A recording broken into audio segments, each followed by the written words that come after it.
Hello everyone and welcome to another Halloween Caesar review. Today I'm reviewing a game called Catacombs Cubes. This is in the Catacombs universe. This is published by Elzra. This is actually the first game that I have reviewed from this publisher. They provided this copy for the purpose of this video review. Grateful to them, and I'm going to show you the components, what comes in the game, and talk about some of the game mechanics and my thoughts on that game. So Catacombs Cubes, this is a game for 1 to 4 players. That's right, this includes a solo mode as well. And it lasts, it says on the box 30 minutes to an hour, and I think that's probably about right. I think our first play, I think, was about an hour long, and I think so it could be, as if people are familiar with the game, be a bit shorter than that. And of course, I think the solo mode is actually probably closer to 30 minutes. So I think that's the some of the reasoning behind the time range for the playtime. And yeah, so let's go ahead and show you what comes in the game and some of my thoughts on it. So first of all, Rulebook. The rulebook that comes with the game is put together really, really well. It's got a component overview, and it has overview of the setup. It has walkthroughs through the different options. It's actually a fairly simple game. Really, you have 2 different options. You're going to be drafting dice or using your resources to build things. There's some other elements of bonus actions and things like that. But the rule book, as you can see, has a lot of great illustrations and examples in it. And so I thought it was really well put together, very easy to follow. You have the solo rules here in the back. And they also included this really, really helpful reference on the back that has just about everything that you need to kind of remember or know, especially for that first game. Other than the solo mode, which is fine just because you're going to be by yourself. The game is designed by Ken Vales, Aaron West, and the illustrator there, Dennis. And so really, really great job on the rule book. I really thought that was well done. The box and insert here are also really, really great. We have compartments here for all the different tiles. The game comes with multiple sheets to punch out of both these building tiles. And they're really, really neat because you have the setup, the blueprint side, as they call it, for like this great wall. It gives you a little bit more information there to help decipher and make sure it's clear, what blocks you need, how high, that sort of thing, how many points. It gives you a summary of, hey, it's going to take 12 cubes to make this. And then when you actually build it, you can flip it over, and there's a beautifully illustrated version of what actually was built. And you can kind of see that it matches with the blueprint as well. So pretty cool. I really like the blueprint sides are actually really well done. They have kind of the little lines there of the different cubes, so you can kind of see how many cubes there are. But the illustrations are just really great as well. Kind of a unique one there. So just give you an idea of some of those. Lots and lots of components in this game. These are, in the game, provides 2 different ways you can kind of gain resources and special action tiles and everything. You can utilize these punched out square tokens that you'd have face down. And you can do those, or you can utilize the dice within the game to do that. But lots of so the great insert, you have 4 player boards that are double-sided, and they have different kind of starting. The only difference here is you can start with a specific set of the tokens here that you can utilize within the game coins, or you can start with various starting building pieces. So there are, other than that, we have, this is a completed 2-player game that me and my wife just finished. So we have the other boards that you can see here.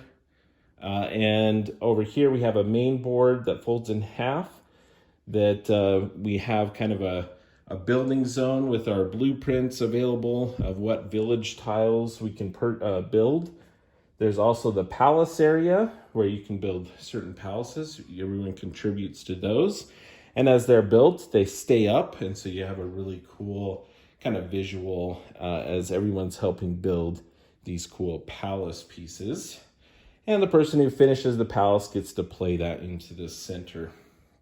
So very, very cool. The components, as I mentioned, the cardboard tiles visually are really, really great.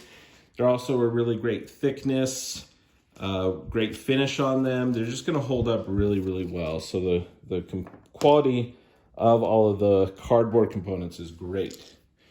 Then we also have the cubes. There's one of each of the different types right here. So colors are great. I mean, the purple and the blue, I think it would probably, I would have chosen maybe go with like a yellow or something like that to avoid something that was, somewhat close there. But yeah, I think the quality of the wood and the paint on them and everything is really, really great. So I had mentioned dice. What are the dice like? The dice are wood dice, and now these are only 6 of the 8 dice.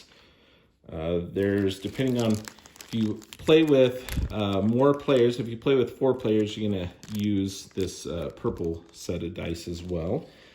But they are wood dice that use sticker. So there's a sticker sheet that will come in the game, and you will need to sticker these before you play. That being said, I was able to get the stickers on there centered up really well. I think they'll hold up well as far as dice go. And yeah, I think they work well and they roll well. So that is the dice. We have a board here for dice selection.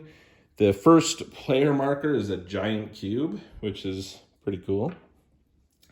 So let's actually talk about the game mechanics and some of my thoughts about the game itself, since the components are great. I really have nothing bad to say about the components. The artwork, everything's really, really good. So let's talk about gameplay. So generally the gameplay, you're trying to get victory points. You are going to be getting victory points mainly through building these different buildings. So if I complete this building, getting all the different resources that I need, you actually need to build the building according to the blueprint. So there are some here, this is a good example, where you kind of have an overhang piece. And so I wouldn't be able to have like this 2-piece here and have this one freestanding there, because I actually have to, it has to be freestanding, matching the blueprint. So this one piece, even though it's technically I have a cube, it can't actually be there, so I'm gonna need a different piece. So that's an element of the game that I like, is these blueprints and the building. Yes, it might be nice to get these big pieces that are, 4 cubes, made up of 4 different cubes, rather than just this one here, which is 2 cubes, or even this 3 cube piece. However, in certain circumstances, like this one, this piece here actually might be really, really great because it can sit on top and it would match that and it would have that overhang and it would work. So it's not just gathering like the biggest pieces. Sometimes you're going to need to get certain pieces of these smaller ones to have it match the blueprint better. So, or to match it, to build it. So I really like the element of building and getting the pieces. It's very spatial oriented, right? Of, okay, what pieces are going to match this? They aren't really complicated though. You can see, I mean, some of them you'll have to look at a little bit, and like this other side, kind of, well, I think that's what it is, but that's why it has this visual here to say this is one block, one block, one block. So I know that that's just one block there on the ground. So I think they did a great job with that. And the mechanics of building it is really, really fun. Now, once you build it, you're going to, basically all of those pieces are going to go back to the quarry, or the where you have all the reserved pieces. And you have a construction area. And the other element of this that's interesting is you build using the resources that you have here, but if you have any remaining pieces in this area, whenever you build something, anything left over gets returned as well. So it's not like you can just sit there and accumulate a bunch of pieces. You kind of have to go for something, and sometimes you may want to build something and you may end up losing, you know, a powerful, you know, big piece or pieces, but you know, you need to build what you need to build at that time. So that's a really cool element to the game as well, is that you have to use it. When you're using something though, anything you have left over goes away, except for, I didn't mention that, except for the little black pieces. The obsidian ones, cubes, always stay. So you can always have, even if I have like 6 in here, I'm using other pieces, these little black one pieces never go away. So even though they're small, they're only 1 cube, can't build a lot, you'll need a lot of these, they're also will stick around. So I like that kind of balancing mechanic to the pieces, where yes, the bigger pieces you can build more with, but the black ones are more versatile, and they'll stick around from, you know, building something to building something. Okay, so the main mechanic of the game though is drafting and building. So let's talk about that. The foreman, whoever has the kind of first player cube, will roll the dice, set these up. They'll choose how they want these oriented. Then they have the option of switching any of these dice. So they're matched up with the colors. So they start out this way. I can swap any 2 dice as the foreman, but then I'm actually going to be going last. So the other thing is I can choose the order of which they are here. There's 2 different modes you can play with this, but you're playing the passive way, you order these, then all the other players are going to choose, so they may choose this, and they get the resources on the die. So they'll get that 4-piece and a 2-piece. This person, maybe they want the 2 obsidian, so they get that one. Then the foreman is going to go last, and they would get what's left over. Now, gaining resources is not the only thing you can do. You can build. So instead of building, I would choose to build, and then the dice here will go away left to right. I mean, this is backwards for the camera, so let me turn around here. They would go away left to right. So if I'm, you know, the person to the left of the foreman and I decide to build, these dice right here are going to go away. They get discarded. And I'd use my building action. Then it goes to the next person. So the next person only has these set of dice. They could choose to build, and this set would go away, leaving the foreman with this one. Or they could choose either one of those, and then the foreman would be left with whatever's remaining. I thought that was a neat mechanic as well that worked well with the game. So those are the 2 main actions. Choosing a selection of dice, getting the resources, and or special actions. So there's some special actions on here that are kind of cool. So this one is the, what do they call it? Change quarry resource action. So it allows you to kind of chop off a piece. So I can chop off 1 cube from here, and that would give me this piece. So this would go back to the supply and I'd be left with that. So again, there's a few times in this last game that I had quite a few of these, and I ended up using them in the palace because of just the buildings, the way they were coming out.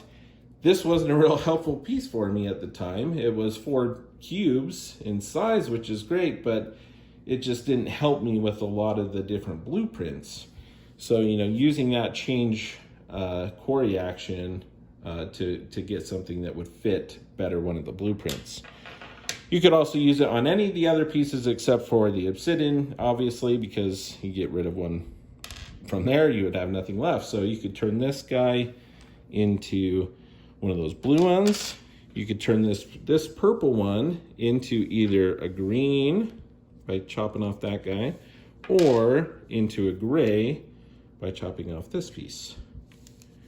So that's one of the special kind of actions. So instead of a resource, you'd be modifying one of your current ones. This one here would be a resource of your choice, which is very helpful.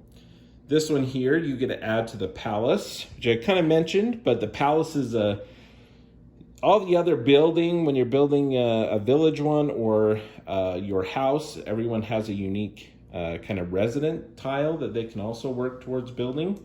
The palace works a little bit differently, whereas the blueprint, you need to have all the resources to build this all at once.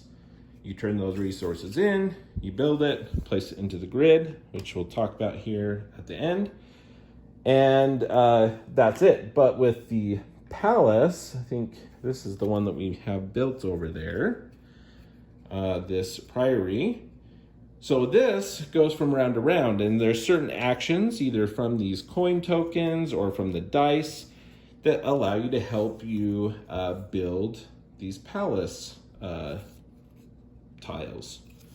And so as you're building the palace, there's kind of this cool mechanic here where you go up this track. If you add 1 cube to the palace track, you're going to go up 1 spot. If you add 4 to the palace, you're going to go 1, 2, 3, 4 spots. And there's some cool bonuses here. I know it's hard to see from there, but there's some, you gain obsidian whenever you pass one of those places. And you gain points whenever you pass a star. And then it goes to basically all stars there along the end of the track. And you can get points for contributing to the palace. The last person to place the finishing cube will also get 5 points, and they get to place this palace tile into the grid. Okay, so let's talk about the residents that you can also build. So there's a few of these. I also have some of the promo. There's a promo sheet added that added a few of these. But these, you can see all different residents. They're all worth 7 points, and this is one of the promos. It's a little bit slightly different just because it has actually 14. Most of these are 12 each. But it looks pretty cool. But everyone's kind of, you shuffle these up randomly at the beginning of the game. And then whenever it's built, it's one that you only can build. So no one can match this blueprint and build it, steal it from you, if you will. Once you built this, you're not going to get another one. Everyone just has one. But once you build it and put it in here, you're going to put a little marker on there to recognize that it's yours. And whenever someone builds next to, other than yourself, when your opponents builds next to your residents, you get to pick a piece from the quarry, any piece that you want. So it's kind of bonus. There's some incentive to get that kind of built early so that you can hopefully get people to build next to it and get some free pieces. That also contributes in a 2 to 3 player game. You max out at a 4x4 grid. So, my wife built this piece here so that it would force the grid this way so that I wouldn't be able to have another opportunity for someone to place, for her to put a tile or, next to my residence. So there's some interesting things happening with the placement of the tiles. So all the tiles have these different little triangles around the edges. And when you place it into the grid, whenever you have it adjacent to another triangle, you're going to get something. You're going to get a bonus. And if that triangle matches, as this one does right here, then you get that bonus twice. If it doesn't match, if it was, oh, this matches too. If it doesn't match, like this one right here, if it doesn't match, you're still going to get a bonus, but you're going to have to choose. Do I want the yellow bonus or the red bonus? Whereas when it matches, you get the red bonus twice. So there's some incentive to some of the other buildings. So yeah, that building up there might only be worth 3 points, but it actually has the triangles, the colored triangles that I need to go in this certain spot, which give you more bonuses. So there's another incentive in what you are choosing to build up there, other than just, hey, I can build this with the pieces that I have, or the point value.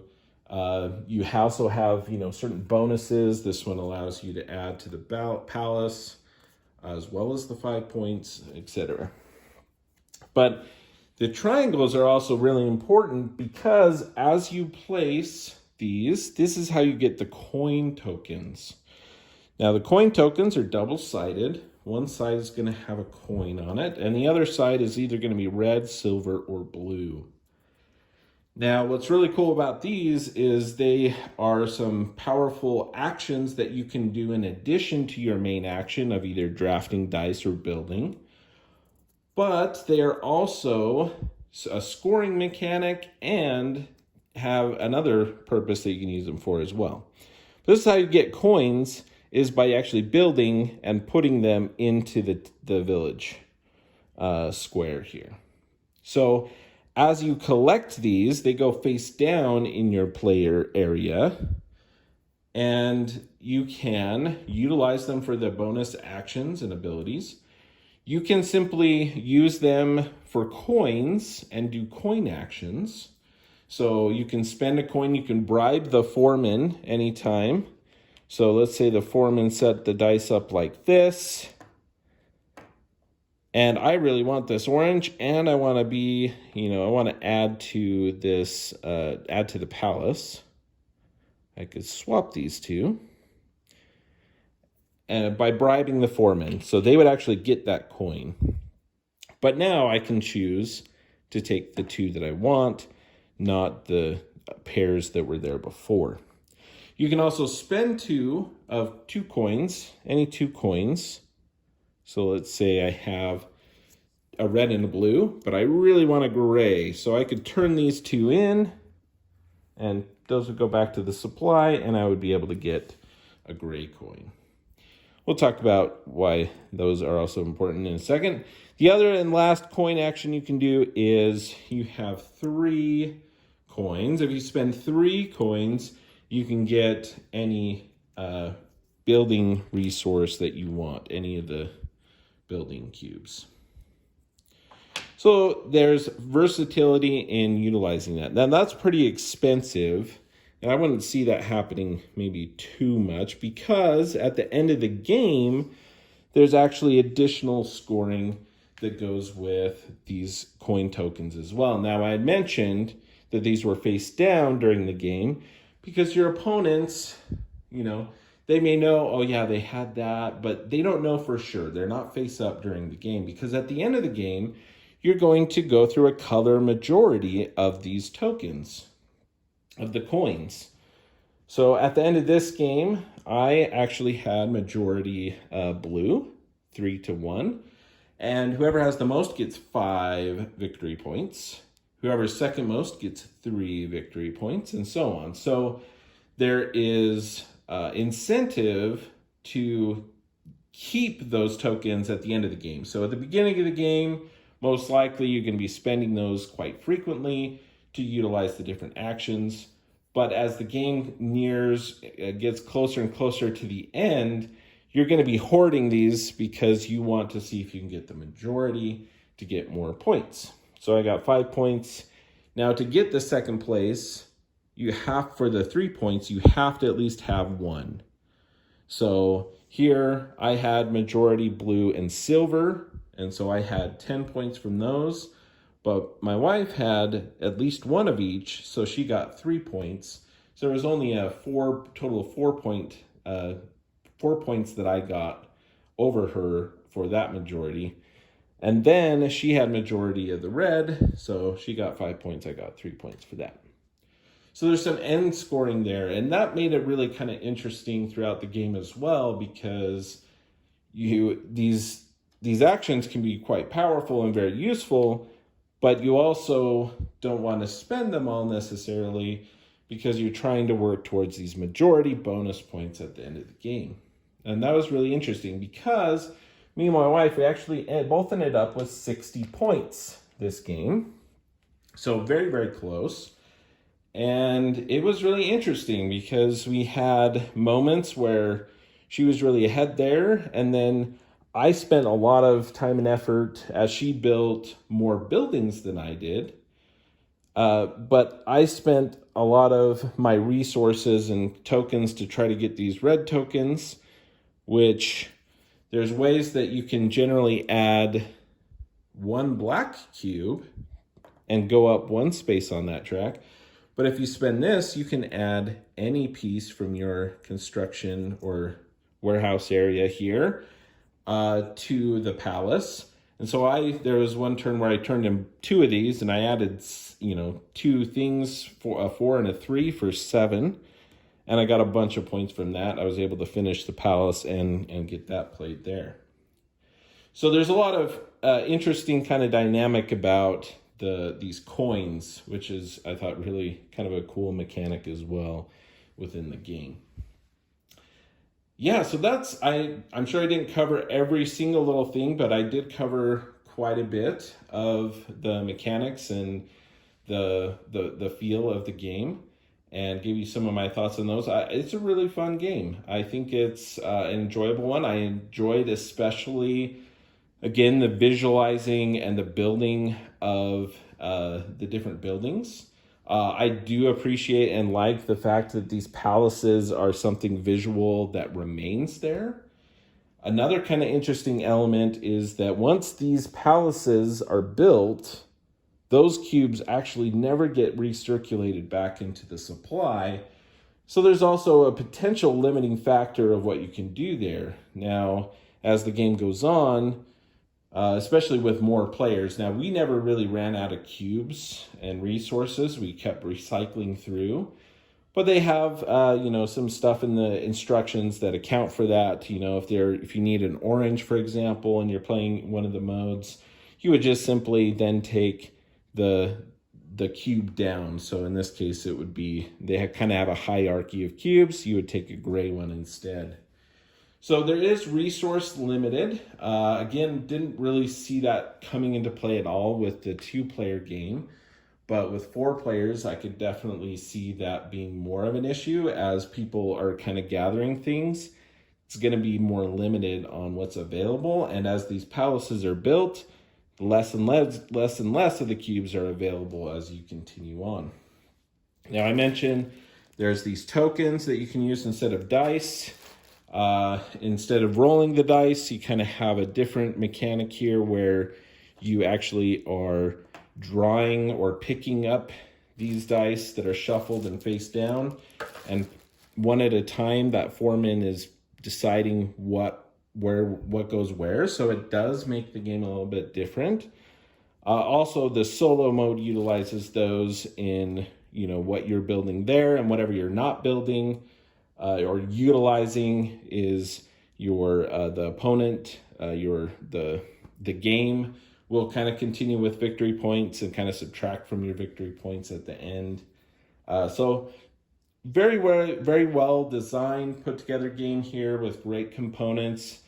If you like kind of that visual, looking through the game and building these buildings, if this looks like something that you'd enjoy, go ahead and check this one out. Again, This is a review from a perspective. I have never played any other Catacombs games, other Elzra games.